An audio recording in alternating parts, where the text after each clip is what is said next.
Global markets have been heartened by talk of yet another round of quantitative easing in the United States. The Federal Reserve minutes reveal policymakers are planning to act soon as they struggle to create jobs. But their plans could be derailed by increasing trade tensions with China, which threaten to trigger that much-talked-about currency war. In her maiden speech as Australia's Finance Minister, Penny Wong pointed to the uncertain global environment. But there were also signs that Australia was gearing up for a merrier Christmas, with a rise in consumer confidence. Here's finance correspondent Philip Lasker. We're still waiting to see whether the Federal Reserve Chairman is a brilliant policymaker or a spectacular failure. The Fed is struggling to set the US economy on a sustainable recovery path which cuts unemployment. Its latest minutes show it's considering another round of quantitative easing soon. The Fed's quantitative easing, I think, is likely to have not much of an effect on the U.S. economy at this point. The Fed has made convincing arguments that this is not about inflation. This is right now about a hole in aggregate demand. They've got holes to fill in the UK as well, as retail sales growth slows and house prices fall. And to rub salt into the wounds, China today announced a massive trade surplus for September, over $17 billion, capping the biggest quarterly excess since the financial crisis struck in 2008. The trade results will keep a focus on its undervalued currency, a source of tension between China and its European and American customers, who say the undervalued yuan is hampering recovery. Little wonder the European Central Bank President, Claude Trichet, was in the United States calling for calm amid fears of a currency devaluation war. This is still no time for complacency.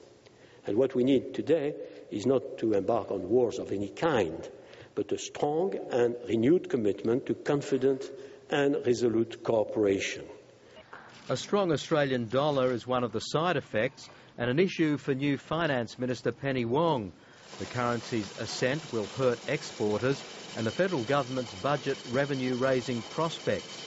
But abandoning the government's promise to cap real spending growth at 2% a year with a return to surplus could hurt much more if the markets disapprove. As a minority government, we will and we must negotiate on many things, but the return to surplus is not amongst these. Households are also attempting to reduce debt, leading to more cautious consumers, although there are signs the approaching Christmas season may be the spending excuse they've been looking for. A number of positive events combined to drive consumer confidence more than 3% higher in October after a big drop in September. When you think it was a surprising fall in September and we've seen the very strong labour market numbers, the Reserve Bank did not raise interest rates and there was a lot of media speculation that would happen, then we can really, and the strength of the Aussie dollar, they're all big positives. Despite the pickup in consumer confidence, shoppers are still expected to be more careful about where they spend their money. The index on how they feel about the economy is very strong, but the index on how they feel about their own finances and their spending intentions, not so strong. And what I think is happening is that people are looking at the mining boom and saying, yes, well, the economy looks strong, but maybe isn't going to help me that much. And so my expectation for my finances isn't quite as strong, and that's why my spending patterns have moderated. And that's why retailers will still need to use the power of the strong Australian dollar to entice shoppers.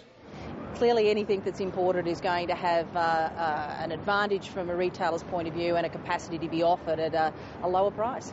Although consumers do seem to be gearing up for something, the positive response to a question about now being a good time to buy major household items rose sharply to a 5-year high.